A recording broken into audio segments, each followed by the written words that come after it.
Sejam muito bem-vindos ao primeiro episódio do podcast Os Anormais. Gente, é um projeto incrível. Nosso primeiro convidado não é nada anormal. Como pessoa, na verdade, ele é incrível, mas como profissional, ele criou uma história, conquistou uma história simplesmente anormal.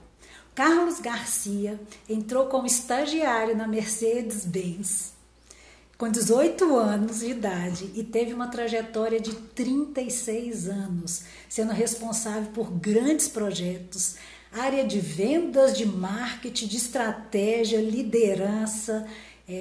Eu li um pouco do material, realmente fiquei encantado. Eu quero apresentar para vocês Carlos Garcia, super respeitado. Todo mundo que conhece você fala muito bem. Seja muito bem-vindo. Estou começando aqui com o pé direito. Me dá sua mão. Literalmente. É um prazer ser o primeiro aqui, né? Então, obrigado pelo convite. Muito obrigado mesmo, né, por fazer parte desse projeto, da sua nova iniciativa, de muitas que você já teve. E do mesmo jeito que todas já teve até agora, foi muito sucesso. Acredito que eu possa também estar fazendo parte desse novo capítulo aí do seu livro que você está escrevendo. Muito sucesso para todos, obrigado pelo convite, é um prazer passar a tarde aqui com todos vocês. Nossa, nós que agradecemos, estou muito feliz. E me conta, Carlos, você entrou na Mercedes com 18 anos? Não, foi um pouquinho mais velho, né? Com 18 anos eu estava ainda fazendo serviço militar, né? E aí eu entrei na faculdade, eu entrei na FEI. Sim. E depois que eu entrei na FEI eu consegui entrar como estagiário na Mercedes-Benz. Foi em 1988, aí eu estava com 23 anos, estava completando 23 anos. Então bebê. É um bebê. Apesar que a minha história com a Mercedes é um pouquinho antes, né? Porque meu pai trabalhou, antes de eu entrar, meu pai trabalhou 20 anos lá.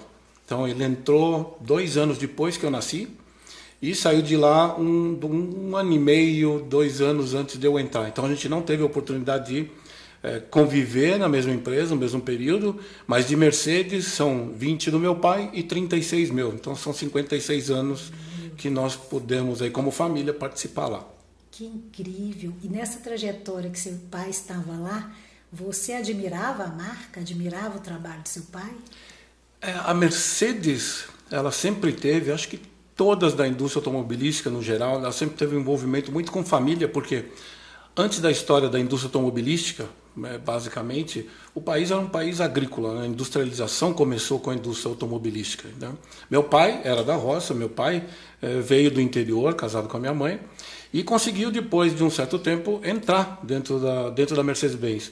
E essas montadoras, esses produtores de automóveis, de veículos, normalmente, ali em São Bernardo, onde eu vivia, que é onde estava a Mercedes, ali era conhecido como a Detroit, né, aqui do Brasil, porque as grandes indústrias estavam ali.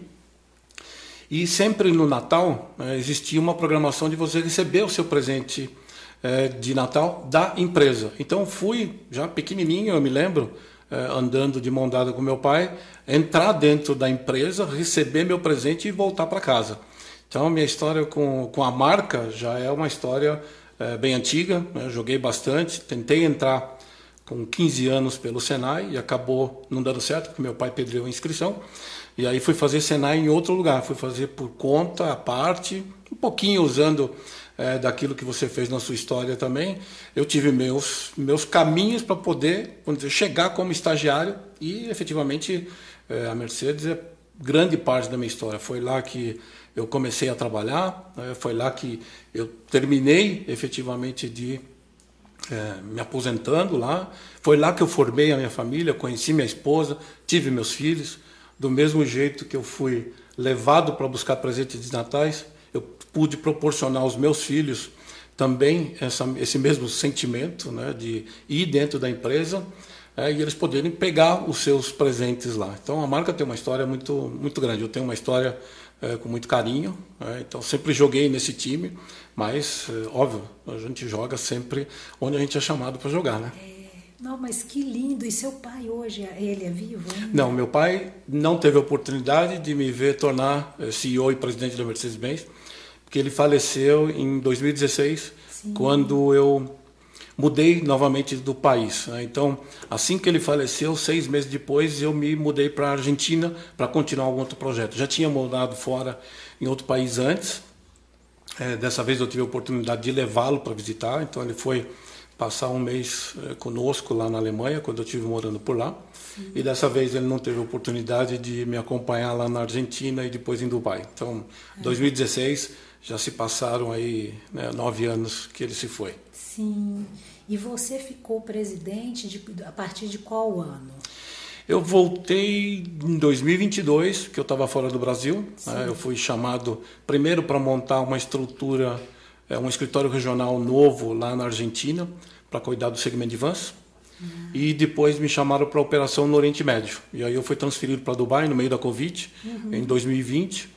E em 2022 me convidaram para assumir a operação aqui do Brasil, né? Que estava vendo toda a divisão, o spin-off da Mercedes. A Mercedes se dividiu em 2 empresas, a Daimler Trucks, que cuida de caminhões e ônibus, e a Mercedes-Benz Cars e Vans, responsável por automóveis e vans a nível mundial, e me chamaram para consolidar essa operação aqui no mercado brasileiro. Então, efetivamente, em 2021 eu recebi o convite, e a partir de 2022, de janeiro, eu fiquei no ping-pong, 2 semanas aqui, 2 semanas em Dubai, até em maio assumi a operação definitiva aqui. E fiquei até agosto do ano passado.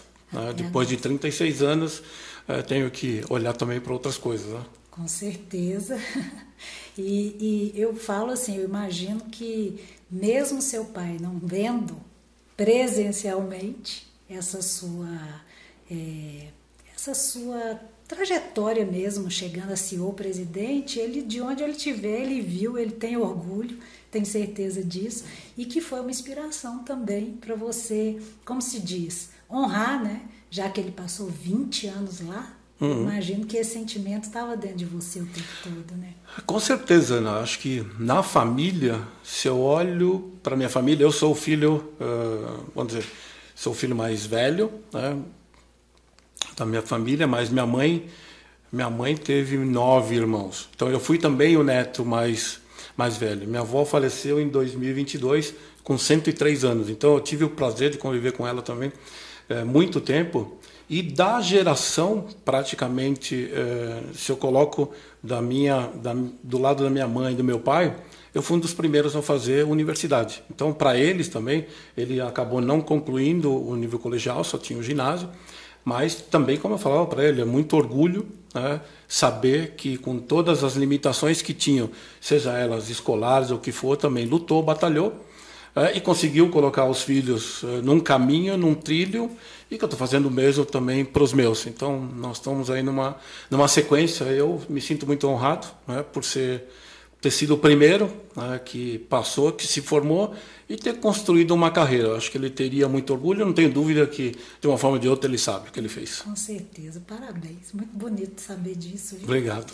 Agora, vamos lá. Você entrou com 23, estagiário. Você conta um pouquinho para a gente aí. Como que foram acontecendo as promoções? O que você acha que foi? O que você fazia de diferente para você se destacar e conseguir crescer da forma que você cresceu?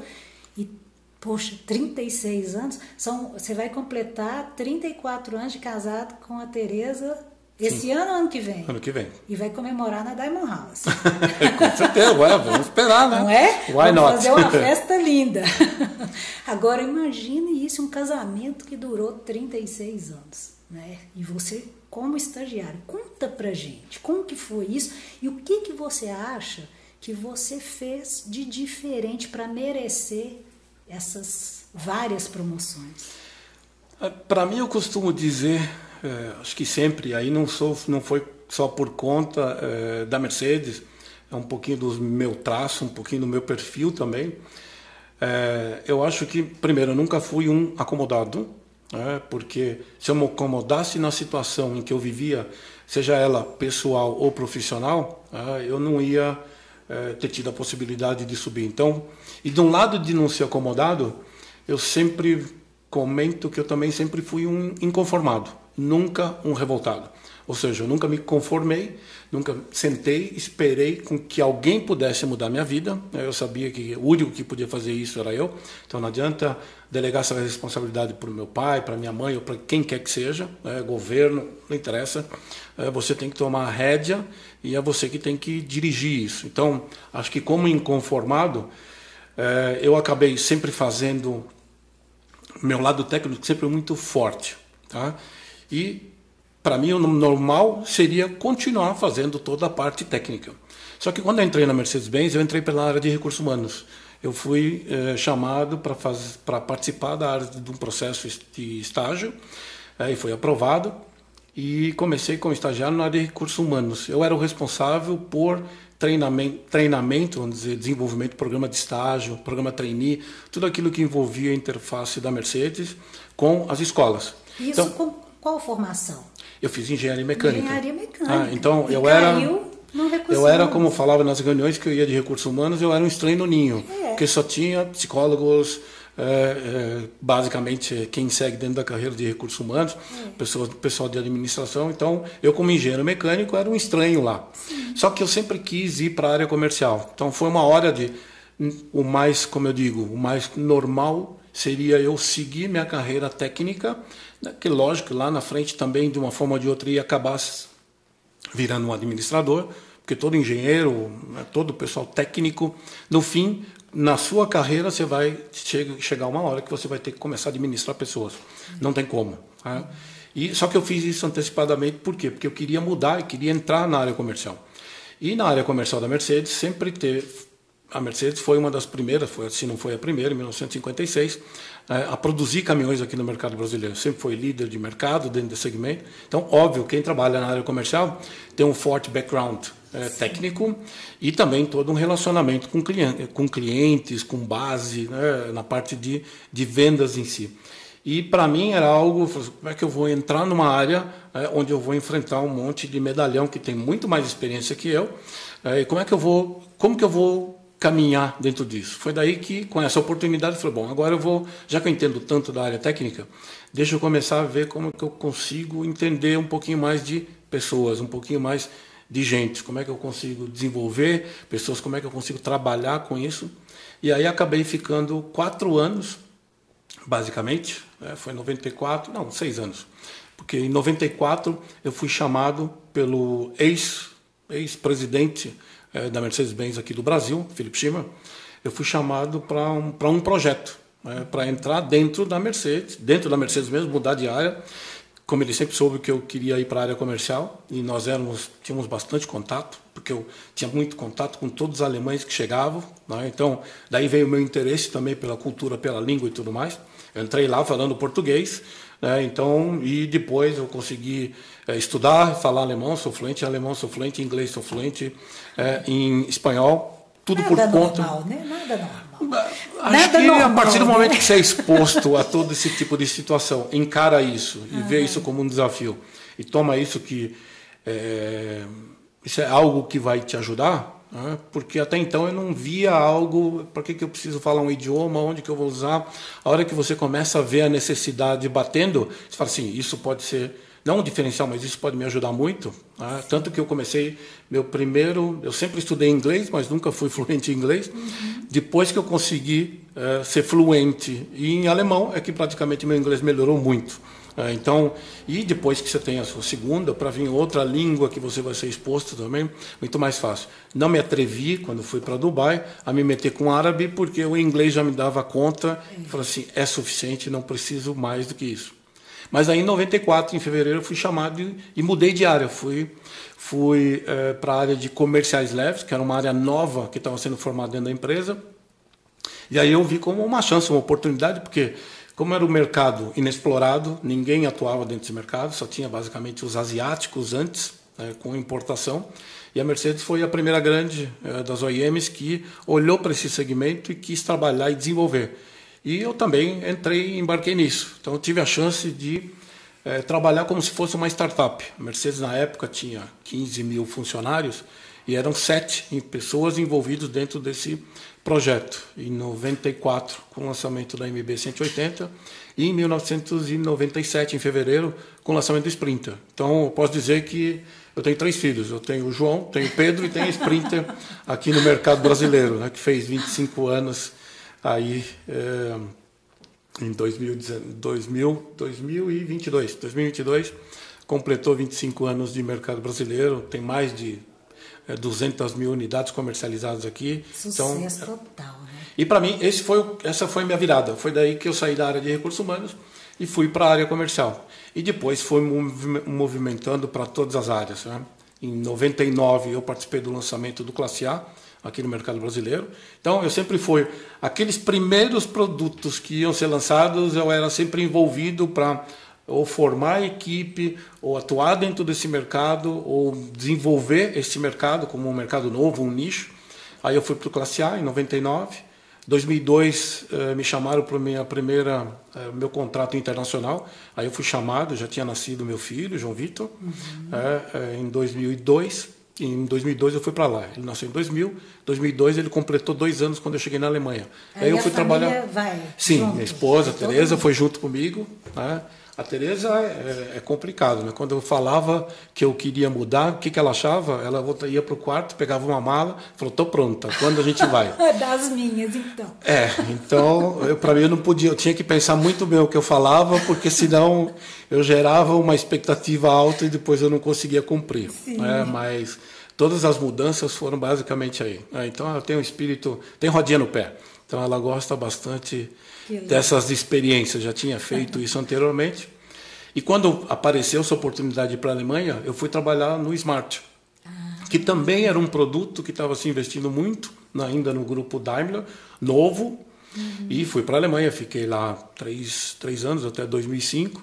Aí me chamaram de volta para o Brasil para montar uma área nova no mercado brasileiro, chamada Order Center, onde tinha que cuidar de todo o planejamento de produção, programa, ou seja, estava tudo espalhado dentro da empresa, e a ideia era concentrar isso num hub, numa área única.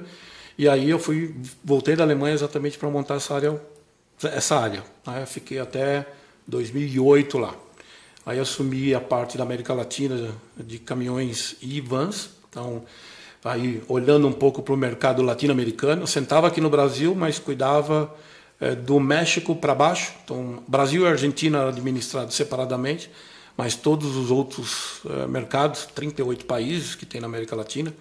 Não parece tanto, mas quando você vai no Caribe, naquelas ilhas, tem muito país pequenininho lá. Então, tive a oportunidade de viajar muito, de andar para essa América Latina toda.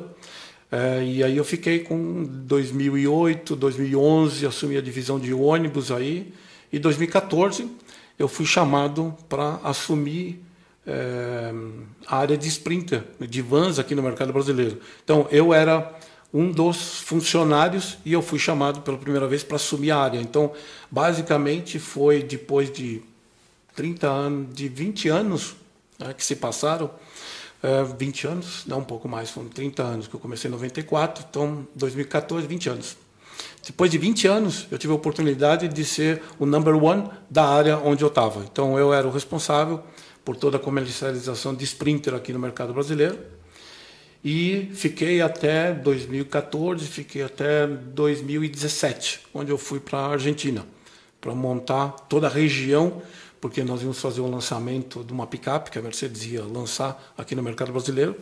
E aí eu fui convidado para ir para a Argentina para montar essa área nova lá, assumir essa responsabilidade. Fiquei até 2020, aí me chamaram para ir para Dubai, e 2022 me chamaram de volta para vir para o Brasil. Então, de linhas gerais, aí esses foram os países, um pouco do meu, vamos dizer, currículo dentro da empresa, mas aí sempre, basicamente, na área de vendas. Então, quando eu falo vendas, pós-vendas, planejamento estratégico, toda a parte de produto, definição de produto, toda a parte de marketing. Então, esse foi meu universo dos últimos, praticamente, 30 anos, desde que eu fui para a área comercial. Né? Então, na área comercial, fiquei exatamente 32 anos. Então, depois que eu passei para a área comercial, aí não voltei mais e sempre fui, lógico, assumindo mais responsabilidades, como em Dubai. Em Dubai também foi remontar praticamente a operação que estava dividida lá. E consegui bater meus recordes, né? Saí de lá com os best ever, né? Os melhores volumes de vendas da região, o melhor volume financeiro, o melhor pós-venda. Então, acho que de um jeito ou de outro, isso conta um pouco a minha história. E do outro lado, aquilo que você perguntou por quê? Né? Quais foram os principais motivos? Para mim eu sempre estava buscando coisas novas, então eu falava que eu tinha prazo de validade, né? Eu chegava no lugar e todo mundo me olhava, agora você vai ficar aqui? Falou assim, até os próximos 3 anos, sim. Então, basicamente, de 3 em 3 anos, desde 1999, eu mudei de atividade, eu mudei de país, eu mudei de outras coisas. Porque normalmente você tem, dentro da carreira, você tem um ano, vamos dizer, de aprendizado de onde que você está, um ano implementando tudo aquilo que você imagina que tem que ser implementado para que a operação funcione. E o terceiro ano é um pouco de quase piloto automático. Então é bom também para que você não se acomode. Então quando entra, já ia começar o terceiro ano, é bom já começar a olhar outras alternativas, outros caminhos, para que você, para não se acomodar. E não só você, mas para toda a empresa. Então é saudável esse tipo de rotação. E para mim, meu primeiro foco sempre, quando eu olho também, eu já participei de alguns podcasts, algumas entrevistas, sempre me perguntaram o que eu mais valorizo no profissional. Para mim é a atitude, porque se você pode ter conhecimento, se você não tiver, se desenvolve conhecimento, você pode ter valor, você cria seus pais. Então, se você tem seus valores, esses valores encaixam com a empresa. Você tem esse conhecimento você desenvolve.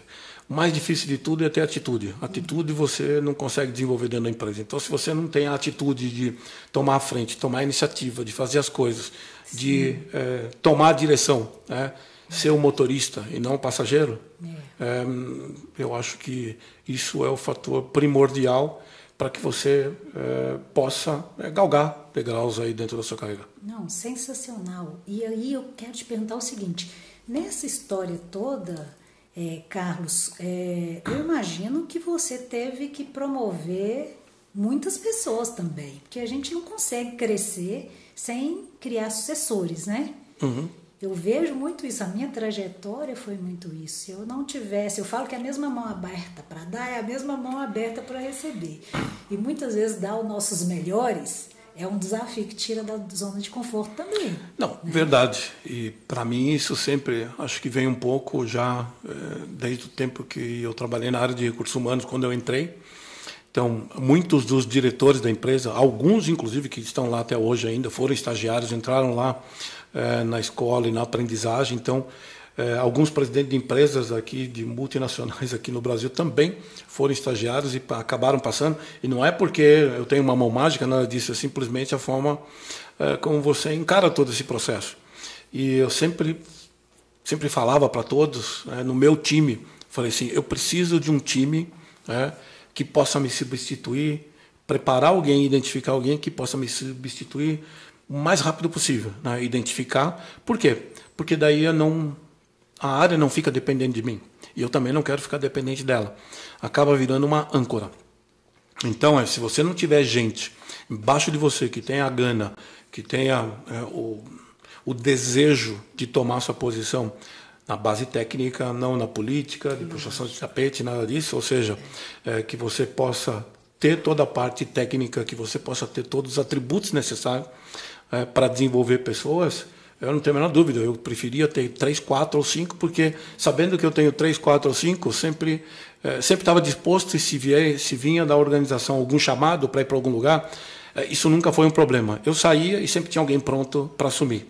Tá? Porque se não tiver alguém pronto, você acaba virando um problema. Um problema para você, não para a empresa. Você resolve o problema da empresa, mas o seu. Então, acho que todo gestor ele tem que ter isso em mente. Eu tenho que formar sucessores. Isso a gente faz na vida. Meu filho não vai ser meu sucessor dentro da empresa, mas ele vai ser o meu sucessor aqui como família. Então, como pai, eu tenho a responsabilidade de dar para ele alguns conhecimentos e alguns valores. Né? Valores quem dá somos nós, a família. Lógico, os outros, a escola, os amigos, outros complementam, mas a base vem de casa. Eu acredito muito nisso. Legal, porque assim, é uma visão de abundância. Sim. Porque quem pensa pequeno quer segurar tudo para si. E, na verdade, ele cai numa grande armadilha. Né? É o que eu falo, assim, eu vejo pela minha história, é isso. Eu também criava, eu buscava pessoas melhores que eu, Carlos. Eu tinha alguns critérios. Eu buscava algum ponto que a pessoa fosse melhor do que eu, por 2 motivos. Mas o principal é que eu queria aprender aquilo que eu não sabia com ela. Porque, principalmente quando a gente atua na área comercial, a gente fica... Para dar certo, é como se fosse um casamento, né? Sim. A gente tem que estar muito junto. E você tem que combinar skills. Tem que combinar. Cada um tem habilidade para uma coisa. Então, não existe defeito ou qualidade, porque defeito e qualidade depende da proporção que você tem.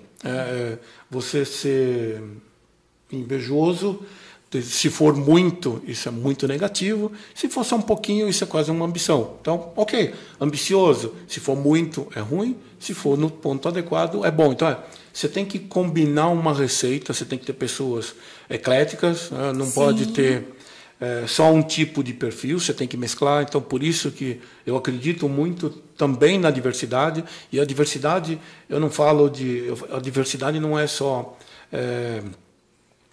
masculino, não é só gênero, não é só cor, é a forma como tem, é a classe social, é uma série de fatores. Tudo isso compõe, é isso que dá o blend, né? Dá o blend Sim, ideal. Sim.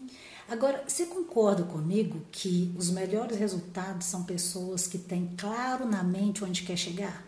Porque, por exemplo, no seu caso, você tem aquela história ali do seu pai, né? Depois você consegue entrar na empresa, depois você consegue desenvolver um trabalho realmente sempre inconformado. Você tem um perfil empreendedor, um perfil visionário. Né? Então você foi agarrando todas as oportunidades. Eu fui empreendedor dentro de uma empresa privada. Então, que não deixa de ser também um empreendedor. Lógico. Né? A única coisa que eu falo, a minha diferença é que tinha uma empresa por trás, com toda uma estrutura, mas em todas as áreas onde eu atuei, foram empreendimentos, foram startups, foram projetos novos que começaram dentro da empresa. E você trouxe para si de corpo, alma e coração. Né? E outra coisa, até abrindo um parênteses, é interessante você comentar da Tereza, sua esposa, que ela te acompanhava. Né? Eu acho assim que ninguém chega, né, com uma trajetória como a sua, mantendo a família aí, 34 anos de casado, se não tem realmente uma mulher diferente do lado, que topa, que incentiva. Porque eu vejo que muitas, você sabia que para contratar eu olhava isso. Às vezes eu encontrava Carlos perfeitos. Só que a esposa ia puxar para baixo, ia prender, ia segurar. Porque a mente dela muitas vezes era uma mente escassa, mente de medo. O desafio fazia com que a pessoa ficasse apavorada. Então você sabia que eu entrevistava os dois para contratar o Carlos? Eu tinha que conhecer a Tereza? Não sabia. Você seria aprovado na minha equipe, viu? Que bom! Porque eu conheci, eu adorei um pouquinho de contato que eu tive. Inclusive, nós vamos ter um novo episódio, viu, Tereza? Para frente, você vai estar aqui com a gente. Mas, assim, isso é muito legal, né? Você ter encontrado uma mulher, uma esposa que estava inteira ali com você, né? Usando aí, acreditando no seu talento, que onde você fosse com esse espírito aí de ser dono, que é interessantíssimo. Eu amo conversar com pessoas, seja ou no perfil corporativo, ou mesmo como empresários, mas que tem visão, que ele é o responsável pela própria história. Sim, ninguém vai fazer por mim, sou eu que, no último da linha, que vai responder. Você é prova viva disso, né? Porque, assim, existem maneiras, no curto prazo, às vezes, de estratégias erradas, né? Daquele profissional, às vezes, que vai ali por um puxa-saco, vai ali por uma situação, para outra, mas quem é de verdade, ele vai fazer uma trajetória e cumprir um alto resultado, não é isso? Só que ele só consegue crescer sendo de verdade, sem ter um patrocínio naquela corporação, se ele tiver muita força de resultado, de resiliência, de exemplo como líder também, né? Porque você chegou a liderar quantas pessoas nesse projeto todo? Aqui no Brasil, nós tínhamos 200 funcionários que estavam em 3 sites distintos, em Cariacica, no Espírito Santo, em Limeira, aqui no estado de São Paulo, e a operação que fica aqui no Prédio do Aço, ali na próxima estação do metrô da Conceição. Na Argentina, como tinha mais o centro logístico também, aí foram aproximadamente 300 pessoas, mas em outras áreas, por exemplo, em Dubai, foi uma área muito menor, uma área de 20 pessoas, mas que tinha responsabilidade sobre alguns países, porque lá nós atuamos com distribuidores, que nós éramos responsáveis desde Marrocos até o Paquistão, então cuidando de toda essa área, exceto Israel, que respondia para a Europa. Todos os outros países da norte da África, Meio Oriente e um pedacinho ali da Ásia, né, até a Índia, basicamente, da Índia para frente aí já é outra administração. Mas a quantidade de pessoas, é óbvio, vai em função daquilo que você tem que fazer dentro da sua atividade. Mas um ponto que eu ressalto, isso também eu sempre fiz questão de ter comigo, todas as apresentações que eu fazia, alguns jornalistas que eu tive também contato, prazer aí de trabalhar junto nesse período. Então, eu sempre me apresentava, bom, eu sou o Carlos Garcia. Para quem já me conhece, eu continuo sendo o mesmo Carlos Garcia. Para quem não me conhece, vai começar a conhecer agora quem é o Carlos Garcia. E eu sempre tentei muito, eu falava muito disso, não misturar a sintonia. Então, eu sempre fui, e espero que as pessoas me reconheçam isso, acho que aqueles que tiveram a oportunidade de trabalhar comigo, então alguns me chamavam de Carlinhos, alguns me chamavam de Carlão, outro de Carlos Garcia, que me conheceram como Carlos Garcia, às vezes até tinham dificuldade com o nome, você agora é o Carlos Garcia, eu falei, não, eu sou o Carlinhos para você, continuo sendo o Carlinhos, eu não mudei nada. Porque eu tento diferenciar muito o ser e estar. O que eu sou não se mistura com o que eu estou. Então, eu estive várias coisas dentro da Mercedes. Eu sou o Carlos, sempre fui o Carlos desde que eu entrei lá, em 1988, até o momento que eu saí em 2024. Então, o Carlos foi o mesmo. Quem me conheceu sabe o que foi. Estive em outras posições, tive possibilidade de, dentro da carreira, de estar em outros lugares, mas tentei sempre que esse estar não contaminasse o meu ser.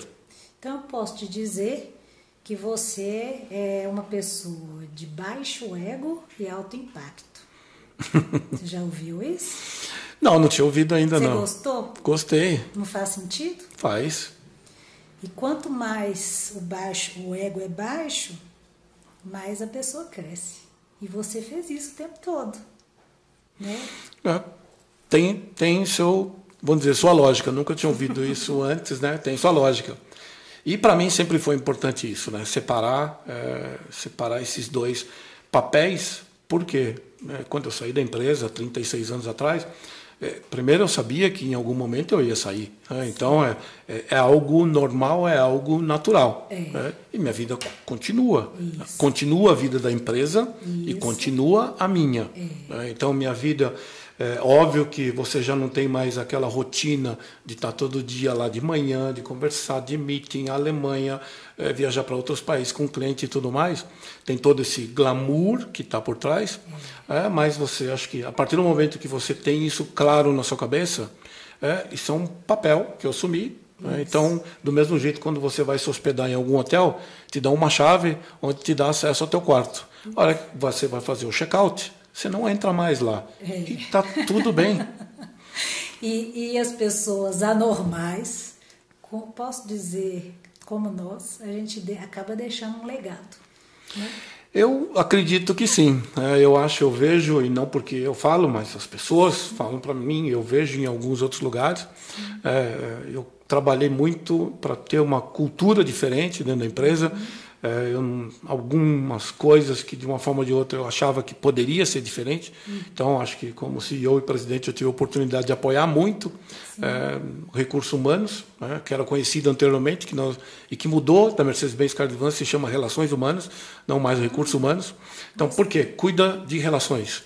Então como que as pessoas se dão dentro das suas atividades.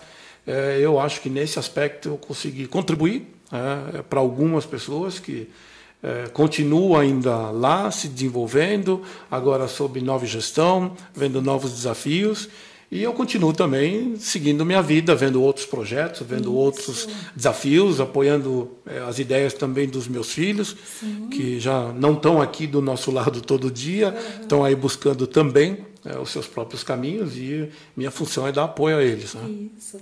E hoje você faz consultorias, né? Isso. É convidado, né, para fazer consultoria. Exatamente. Eu abri minha empresa, abri uma consultoria. Não é eu não tenho toda a infraestrutura, a gente chama aqui que é um one-man show, então sou eu e minha esposa.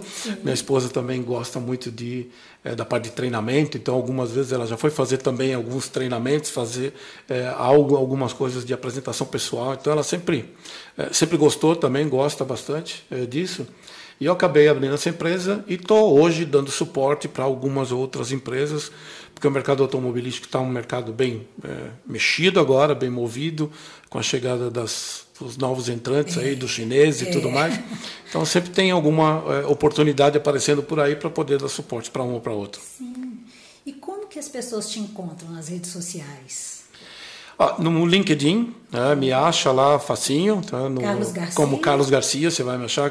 Você colocar Carlos Garcia, Mercedes-Benz, Cars e Vans, Brasil, porque aqui no Brasil tem a Mercedes-Benz do Brasil, que é responsável por caminhões e ônibus. A Cars e Vans Brasil, aí você vai me encontrar lá. Você tem meu perfil, quem quiser me contatar, me achar, sempre me provoca. Já me chamaram para algumas coisas via LinkedIn. E eu falo, pessoal, cuidado com o que se deseja, porque pode acontecer, né? Como você. Acho que há 2, 3 semanas atrás, quando nos encontramos, você fala assim, então, estou pensando, vamos fazer um podcast, estou pensando em te chamar. Eu falei, só me fala o dia que eu vou. Maravilhoso. Agora, se você pudesse agradecer, né, por toda essa trajetória incrível, abençoada, né? Que é abençoada. Eu vejo assim, que privilégio bater esse papo com você, porque tem muita coisa boa aí, né? Por onde você passa, você está construindo coisas muito boas. Eu acho que isso é legal, né? Isso é que faz a vida valer a pena. Sim, você tem que causar sua impressão. Né? Quem você agradeceria, ou quais pessoas você agradeceria aí com toda essa sua história? Eu acho que de um jeito, principalmente no começo, óbvio, meus pais, minha mãe e meu pai, que sempre, a todo instante, me falavam e me empurravam que escola, que tinha que estudar, que não podia ficar em casa. Eu fui do mesmo jeito como você também. Eu tinha um pé de limão rosa no fundo de casa, e quando eu queria dinheiro que não tinha jeito outro dia, eu ia lá, pegava os limões e ia na feira vender. Imagina um loirinho de olho verde vendendo limão. Então, era um marketing perfeito. Sucesso. Então, só que eu não podia ficar lá. Não podia ficar lá. A minha mãe deixava ir para poder fazer, buscar isso, que era um jeito que eu encontrava. Sempre tive esse lado comercial, acho que meio aflorado. Então, mais escola, estudar. Então, acho que isso devo a eles, óbvio. Depois os pais dão todo o suporte nesse começo, principalmente nessa primeira fase, aí na infância e tudo mais. E depois eu não tenho dúvida, porque a minha vida se divide entre família, o tempo todo que eu vivi, uma família de onde eu vim e outra família de onde eu formei. Minha esposa, que sempre me deu suporte, sempre me deu muito apoio, acreditou e, como você disse aí, sempre me empurrou, então me provocou. Então, se de um lado tinha aquele que me provocava para estudar, do outro lado tinha alguém que me provocava, que não era nem Brasil, assim, São Paulo é pequeno. O que nós vamos fazer? Para onde nós vamos? E o que tem? Você já pensou? E como é que funciona? Né? Às vezes até virava um mantra.